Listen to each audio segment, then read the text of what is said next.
There are 7 games on Tuesday, so we're going to talk about 7 games on Tuesday. We're going to talk about who's in and who's out, who are streaming options again. Save your moves, though. Michael Bolton, have you saved your moves? Thanks, Josh. It's Michael Bolton here, and it's time for another episode of the Locked On Fantasy Basketball Podcast. Let's get to it. Let's get to it, indeed. You are Locked On Fantasy, your daily NBA fantasy podcast. Part of the Locked On Podcast Network, your team every day. Hello and welcome to the Locked On Fantasy Basketball Podcast, brought to you by Basketball Monster. My name is Josh Lloyd and everyone is talking about Birving. I'm also the lead fantasy analyst at basketballmonster.com, and you can find me on Blue Sky, joshloyd.bsky.social, on Twitter at redrock_bball, on TikTok at redrock_bball, and on Instagram at Locked On Fantasy Basketball. Super Bowl 59 is here, and there's no better way to make every play more exciting than with FanDuel Sportsbook. New customers can bet just $5, and if you win, you'll score $200 in bonus bets. Download the app or head to fanduel.com to get started. Thank you also for checking out lockedondaily.com. That is where you find the best newsletter for your favorite NBA team. It's lockedondaily.com, so check it out. We've got some other interesting developments happening across the Locked On world as well, which you will find out about in near future. Not specific to my show, just in general with the network, but we'll see when that comes. It is World Cancer Day today, which for me is Tuesday, February the 4th. I'll guess that it's awareness for cancer, not celebrating cancer, of course, because who's that crazy? And we're always, I don't want to say the cancer's bad and we're trying to get rid of cancer. Yeah, we are. And yeah, medical fields have made tremendous achievements in doing that. So that is what we're doing. We're continuing to celebrate, I guess, the advances in cancer treatment. That was an absolutely tortured intro. That's okay, because now let's talk about games. Let's talk about the 7 games on Tuesday. We might get some traded players beginning their new tenures. I don't think we get one of them in this game, which is Dallas at Philadelphia. Anthony Davis is hurt. So, yeah, does he play? Probably not. But you might get Max Christie, actually. So Christie might be available in this one. It is a Schedule Plus spot here for the Sixers. Davis and Lively and Powell, I believe all of those guys are going to be out for Dallas. Unless something to the contrary has happened, I don't think these guys are going to play. In Dallas, they actually, did they list Anthony Davis as questionable? Hang on a second. Let me just double check this. They did. That's, I thought he was injured. All right, that's weird. Anyway, Anthony Davis is allegedly listed as questionable. Not allegedly, he is listed as questionable. That's very weird. Max Christie is questionable with the trade pending as well. Lively and Powell are out. All the other guys are available. Irving, Washington, Gafford, all of these guys that sat out the last game, they're all going to be available to play. Davis being available here would be very, very strange. In Philadelphia, there was a chance that everybody would be available. It's not quite that case because Paul George has been ruled out, but everybody else, what's happening to me? Everybody else is questionable. Embiid, Drummond, the Martins, and Eric Gordon are all questionable to play in this one after, for some of them, quite a long time on the sideline. So we could have got all of these guys returning. And if Martin, Embiid, and Drummond return, what happens to Yabusele is going to be very interesting. Obviously, still no George, so there's minutes available on the wing for Edwards and Council and the Martins, but I'm not even sure KJ plays, to be honest.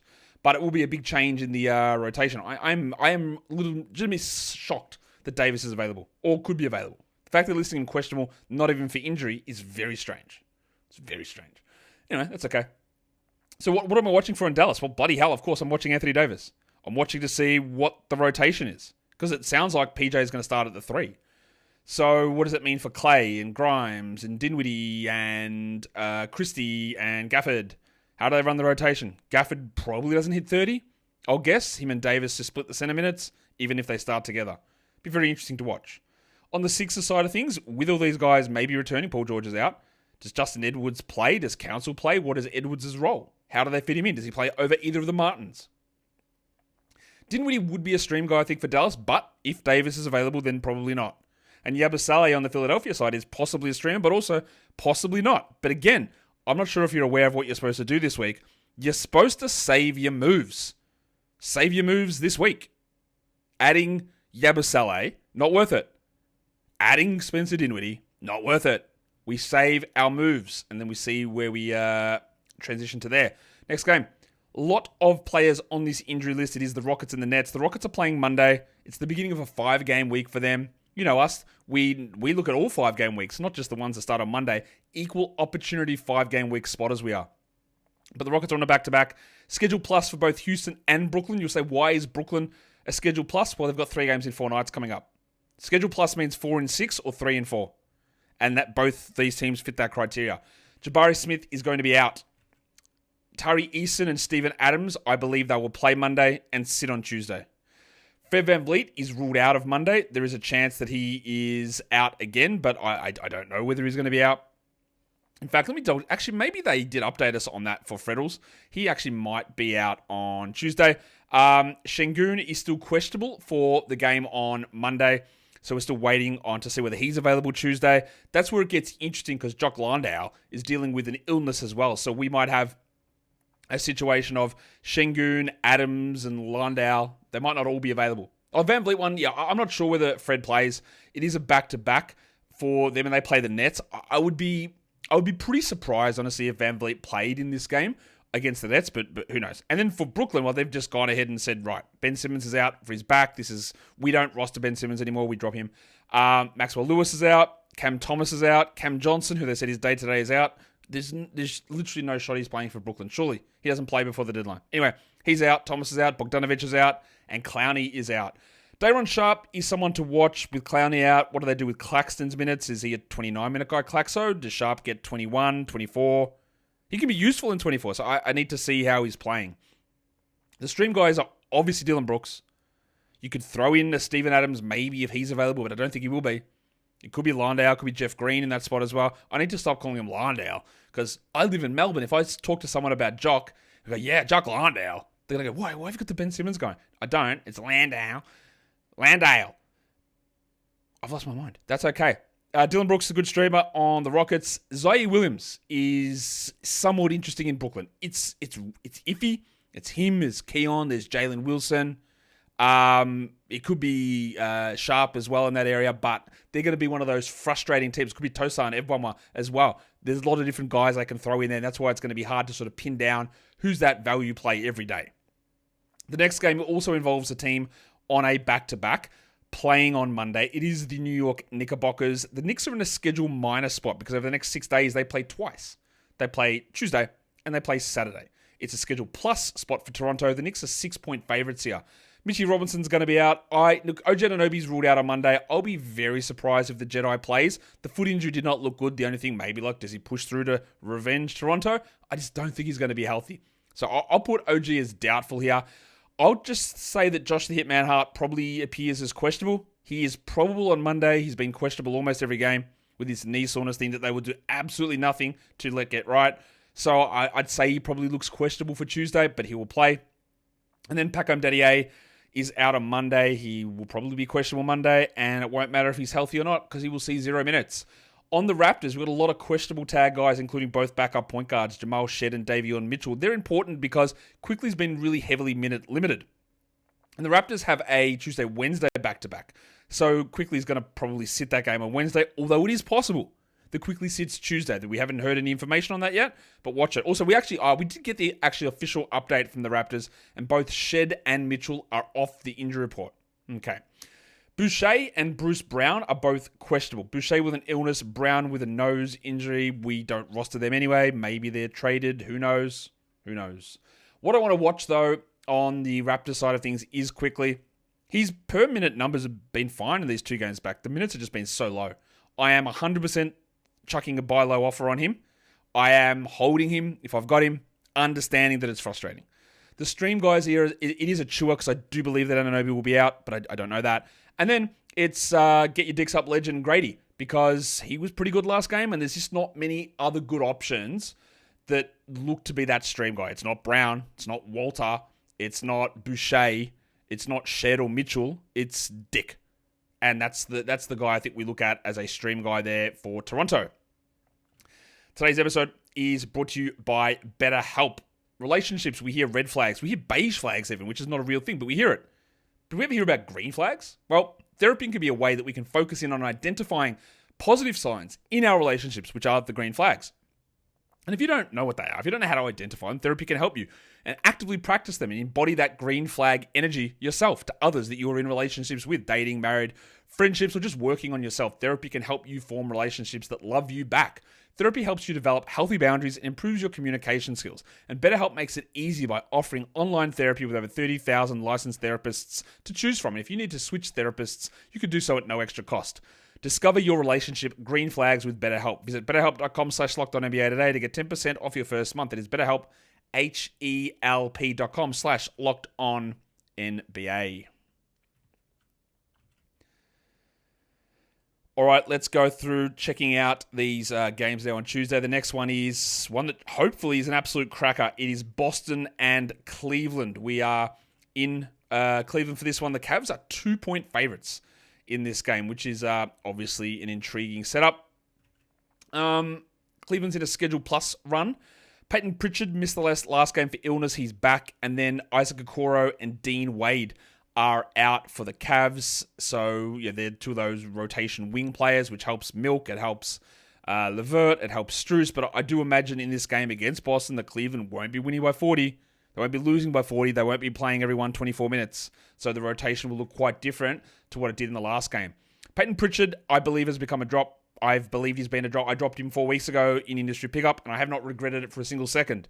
He was awesome to start the year when Porzingis was out. He played 30 minutes a night, and he shot the absolute lights out. And now usage down, minutes down, shooting down. All that's a recipe for nah. So I watch it. I see what happens. I see if it changed my mind, but I don't think so. For the Cavs, Max Strus. But that's just a filler name of what I'm watching for him and Levert and Jerome and how they utilize those, the fifth guy minutes. Because we know the first 4 guys, but how do you do the 5th guy minutes? So Max Strus is in that mix. I think Luke Cornett is probably the stream in Boston over Al Horford, but don't use a move. And Ty Jerome is someone I don't believe is a long-term hold in Cleveland. I don't want to hold a 7th man relying upon 50% shooting as a point guard to be a 12-team league guy. I don't want to rely upon that. Sure, streaming when he's hot. We also saw last game the shots didn't fall, and he played 26 minutes because it was a 40-point win. So you're not someone that I'm super into as a long-term guy. The Heat and the Bulls obviously involved in that trade yesterday. Whether they get these guys or not, I'm not sure how much it matters. The Heat are 4-point favorites. It's a Schedule Plus spot for Miami as well. Jimmy Butler remains suspended. Traded, not sure, but still remains suspended.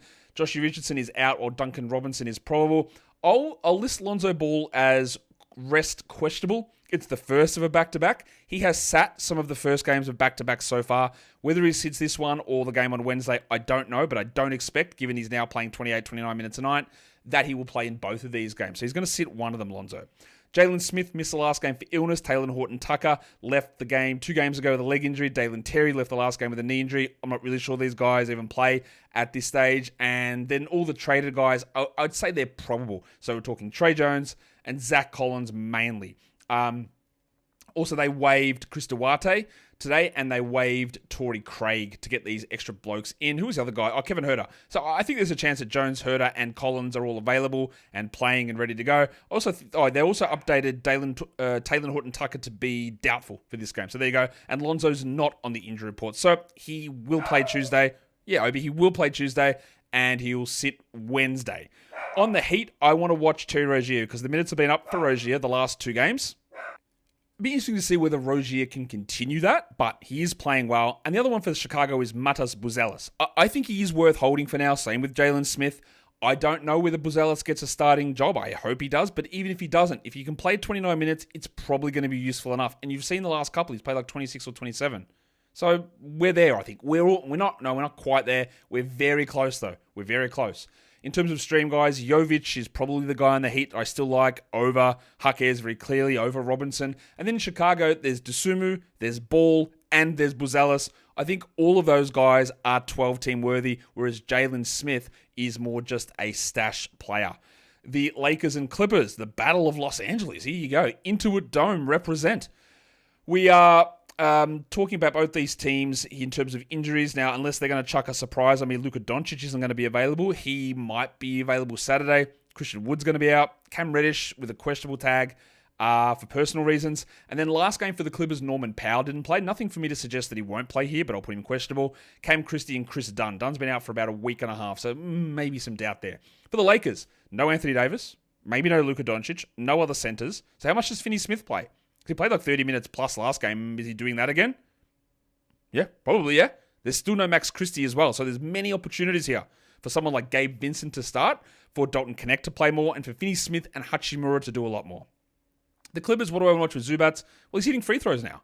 Is that a thing that he's going to keep with? Why did he not do it for 12 weeks or 15 weeks or whatever? But he's hitting them now. In terms of stream guys, I actually do like Jackson Hayes.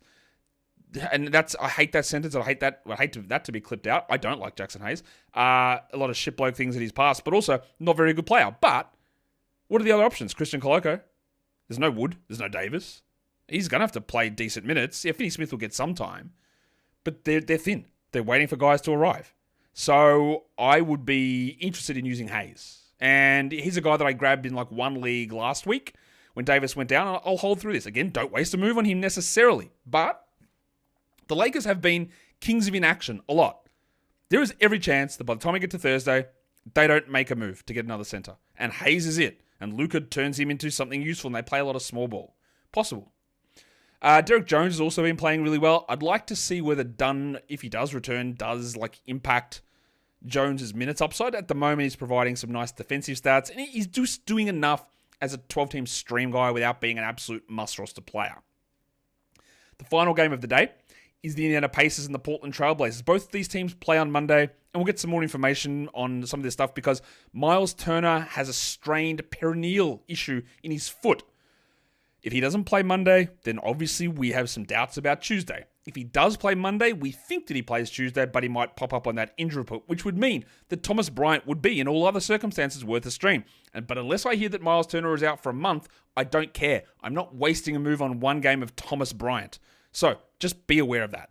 Matisse Thybulle is going to be out for Portland, while Rob Williams with a hand issue. Okay, not sure he's going to play irrespective of if he's healthy or not.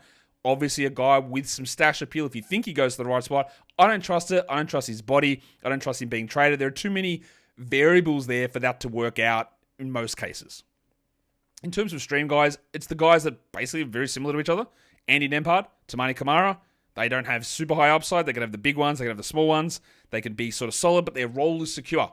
And they just do stuff that is important on the court that keeps them on the court in real life, which usually can lead to an accumulation of fantasy numbers to some degree. They're both fine to have. They're both okay with limited upside, but they're fine in 12-team leagues at the moment. All stuff could change, but at the moment, it is all looking pretty solid for those players at the moment. I don't know whether I prefer Kamara over Nembhard. I think I do, but I'm not really sure about it.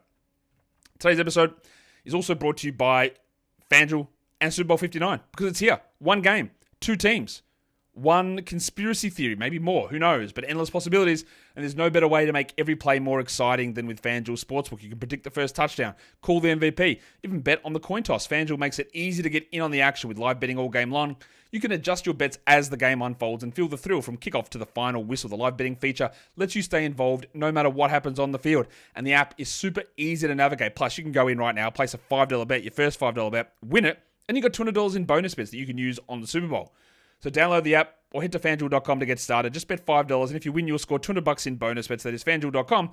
Bet with FanDuel, official partner of Super Bowl 59, and don't forget to gamble responsibly.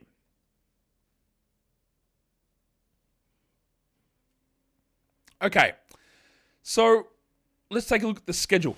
Let's take a look at the little benefits, the little angles that we can hit to try and get some additional value if we have 10 ads or whatever it is. If you've got the standard 4 or 3, we're not really paying attention to this part. But I'll talk because maybe you like my voice. The back-to-backs, Tuesday to Wednesday. Nets, we already know Simmons is out. One of them, I imagine D'Angelo Russell sits one of them as well. Maybe Nick Claxton. The Bulls, Lonzo Ball's going to sit one. The Cavs, probably be okay, but you never know. Miami Heat, I think that would be okay there as well. The 76ers, well, if Joel Embiid does in fact play on Tuesday, well, pretty sure he won't play on Wednesday. And Paul George could return on Wednesday, but even like your Martins, double of them, Caleb and KJ, I wouldn't expect that they play both as well. And Eric Gordon with his knee soreness, it's going to be messy still in Philadelphia. And the last one there is Toronto, and I don't expect Emmanuel quickly to play in the second half of that back-to-back. But 6 teams do play Tuesday, Wednesday. Brooklyn, Chicago, Cleveland, Miami, Philadelphia, and Toronto. And weirdly, that are all Eastern Conference teams. That is incredibly weird. Why is that? I don't know if there's any real reason. That is just very weird. Anyway, if we get chunky, over the next 5 days, Tuesday, Wednesday, Thursday, Friday, Saturday, all of these guys are 60% plus available, and all of them play 3 games in 5 nights. So if you were going to defy my orders, recommendations, gentle nudgings of not using an ad, and you wanted to gain bang for your buck, well, Ayo Dosunmu, Nikola Jovic, Zaire Williams, Tamani Kamara, Matus Buzelis, Duncan Robinson. These guys, 3 games, 5 nights. Have a look whether Wednesday works for you. There are 11 games on, so you might not even use one of these players, and the 3 game becomes less useful. But just keep an eye on that if you are looking to go down that direction. And then if we do the thing where we do 5s and 2s, because again, we are not a discriminatory calendrical show, we like to look at all 7-day chunks. And between Tuesday and Monday next week, there are 2 teams who have 2-game weeks. And, that's what big calendar won't tell you. Because when we looked at the start of this week, we didn't have any 2-game teams. But there are some. Memphis and the New York Knicks. 2 games, next 7 nights. So while it is interesting that Precious Achiuwa could be useful for OG Anunoby if he's out, you're not wasting moves, and then you got 2 games in a week. And the same with I want to look at Marcus Smart or Vince Williams or Zach Edey or Brandon Clark or whatever other nonsense in Memphis. 2 games, 7 nights, nothing super exciting there for me with those blokes. Let's talk streams of the day. Let's go through all the different areas, all the different categories that we need to. We will start, as we do, with the 10-team stream of the day. I'm putting Matas Buzelis there. Again, be very cautious to ignore all of streaming here. If you are going to do it, these are the options. Zaire Williams for 12s. 14 teams, I'm going to go with Aaron Nesmith. And 16 teams, I'll go with Najee Marshall. And then for both Yahoo and ESPN points leagues, I do like Lonzo Ball there. If we dig it down now into 10-team category streamers, of course, like I said, Matas Buzelis is sitting at the top. Then you got Zaire Williams, Duncan Robinson, Derek Jones, Aaron Nesmith, and Jaime Jaquez. Now, guys like Ayo Dosunmu and Lonzo Ball don't qualify for my list because we use 65% rostered on Basketball Monster using our advanced roster numbers, and those guys are well above that, so they don't count here. But these guys all do, so there you go. Now, for 12-teamers, which is 45% or below, we go to Najee Marshall, Keon Johnson, the Winter Soldier, Max Strus, Dorian Finney-Smith, Karis LeVert, and Timothy John McConnell. And then for deeper leagues at 20% or below, Pat Williams. I am putting Aaron Holiday on this list. It could be Reed Shepherd, but that's also under the assumption that Fred VanVleet does not play. I've got Hayward Highsmith, Jalen Wilson, Obert Toppin, and Oshai Abaji. For points leagues, I have made sure I included 2 people who are under 20% rostered in both of these points leagues ones. So for Yahoo points, we've got Lonzo Ball, we've got Ayo Dosunmu, Matas Buzelis. It's a lot of Bulls, man, but it makes sense. Levine's gone. Nikola Jovic, and then Zaire Williams and Jackson Hayes, lower rostered percentage players. And lastly, on ESPN points, very similar list. Lonzo, Dosunmu, Buzelis, Jovic, Duncan Robinson jumps in there, and Jackson Hayes sits down at the bottom. And that, on World Cancer Day, is your daily look ahead for Tuesday with the 7 games on. You can go ahead and subscribe and like and bang and comment and all of that stuff. And you can also, think about your day. You can also not be hard on yourself. Do me a favor and just think about what you did that was good. Because I know there's something. There has to be something. It's small, it's big, it's whatever. Acknowledge it to yourself. Say it out loud. Write it down. Say it in your head. I don't care. It's not all bad. You all have something good. Guys, we are done here. Thank you so much for listening, everyone. See ya.